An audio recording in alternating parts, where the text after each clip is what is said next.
Menteri Perumahan dan Kawasan Pemukiman PKP Marwarar Sirait menargetkan regulasi perumahan kredit usaha rakyat atau KUR akan selesai di akhir Juli 2025.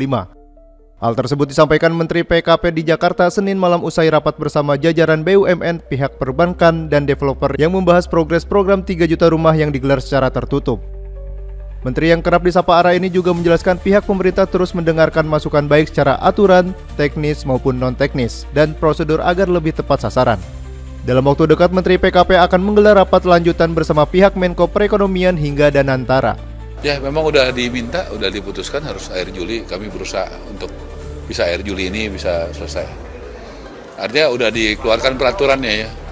Itulah yang dibicarakan Pak Vicky ya, plafonnya berapa itu justru itu yang kita mau bicarakan supaya tepat sasaran ya. Gitu. Jadi kita pada waktunya putuskan dan umumkan dengan... Sebelumnya Presiden Prabowo Subianto menargetkan pembangunan 3 juta rumah per tahun. Proyek pembangunan rumah dilakukan bagi orang berpendapatan di bawah 8 juta rupiah per bulan atau berpenghasilan rendah.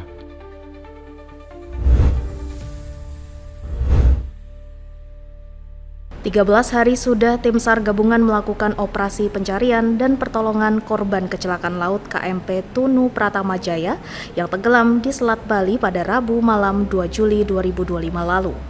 Bahkan hingga Senin pekan ini, tim SAR gabungan masih terus menerjunkan seluruh kekuatannya untuk mencari korban. Operasi SAR pun dipastikan masih akan dilanjutkan selama 7 hari ke depan hingga 20 Juli 2025 dengan kekuatan kewilayahan. Operasi SAR dilaksanakan tim gabungan dari Basarnas Surabaya, Possar Banyuwangi, TNI AL Lanal Banyuwangi, Polres Banyuwangi, BMKG, hingga tim DVI. Dan apabila selama perpanjangan 7 hari ke depan dengan pertimbangan-pertimbangan lainnya, kita akan selalu bersinergi untuk memberikan pelayanan kepada masyarakat.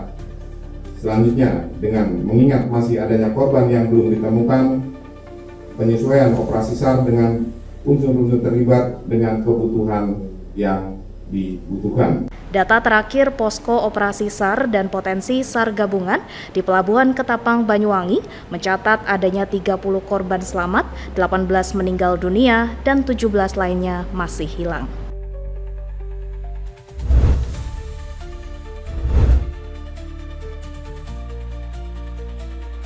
Badan Penyelenggara Jaminan Sosial Kesehatan atau BPJS Kesehatan memberikan tanggapannya terkait munculnya laporan masyarakat yang mendapat pembatasan pelayanan rawat inap di beberapa rumah sakit. Pembatasan rawat inap diberikan oleh rumah sakit yang dilaporkan adalah maksimal 3 hari.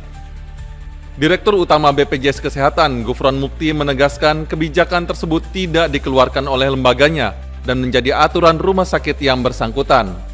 Namun Gufron menyebutkan, dalam setiap perjanjian kerjasama yang dijalin, BPJS memastikan rumah sakit harus memberikan pelayanan terbaik. Jadi gini, BPJS tidak ada kebijakan membatasi 3 hari, itu udah kuno gitu. Nggak ada itu. Tetapi kadang-kadang di medsos masih gitu aja. Kita bingung sendiri ini gimana, tapi kan itu kecil ya. Tetapi yang jelas BPJS bukan atasan rumah sakit, bukan atasan FKTP. Tetapi BPJS hubungannya itu kontraktual, kontrak gitu.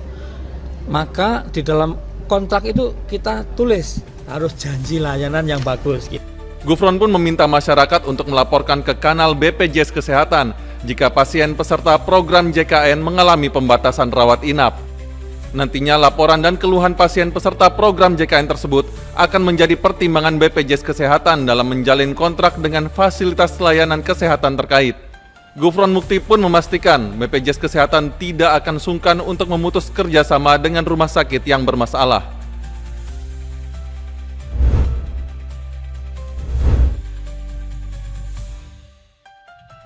Kementerian Pekerjaan Umum memastikan fasilitas sarana dan prasarana Sekolah Rakyat Menengah Pertama atau SRMP 19 Kupang tahap 1 telah siap digunakan mulai 14 Juli.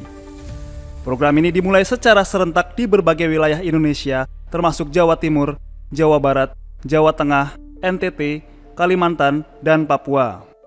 Kepala Satuan Kerja Pelaksanaan Prasarana Strategis Wilayah NTT Istiadi Nugroho mengatakan, pihaknya telah meninjau lokasi, kemudian perencanaan dan mengidentifikasi kebutuhan, meski diakuinya sempat terjadi dinamika dengan proses perencanaan. Rencanaan kemudian dilaksanakan serentak secara nasional dengan durasi waktu 65 hari kalender dari tanggal 10 Mei sampai dengan 13 Juli. Nah, alhamdulillah ini sudah selesai. Di sentra EFATA sudah kita laksanakan.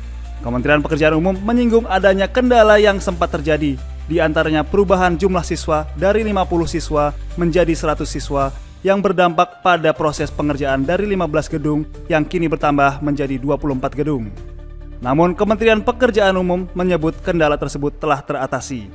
Bahkan kini asrama, ruang kelas, ruang guru, hingga fasilitas penunjang lainnya seperti laboratorium, perpustakaan, ruang OSIS, ruang kesenian, klinik atau UKS, termasuk musola ataupun gereja telah siap digunakan untuk tahap awal sekolah rakyat.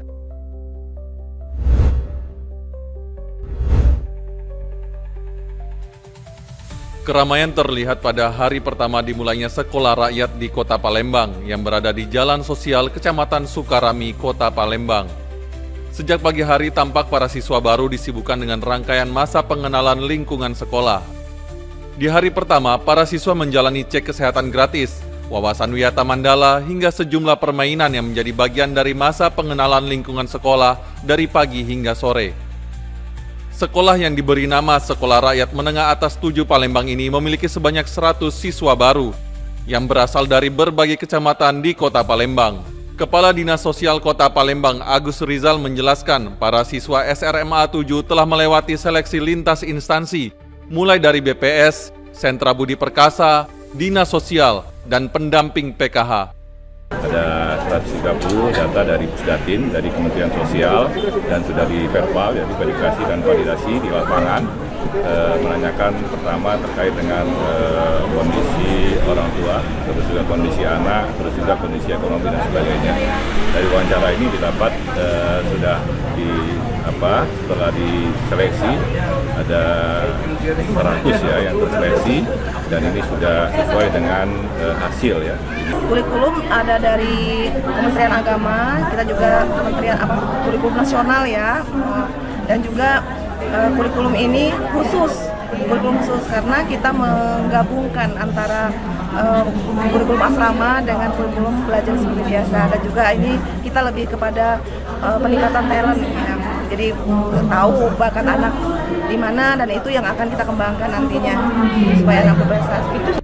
Sekolah Rakyat Menengah Atas 7 Palembang dilengkapi dengan 17 guru dan wali asuh yang bertanggung jawab mendampingi siswa, di mana satu wali asuh akan mendampingi 10 siswa.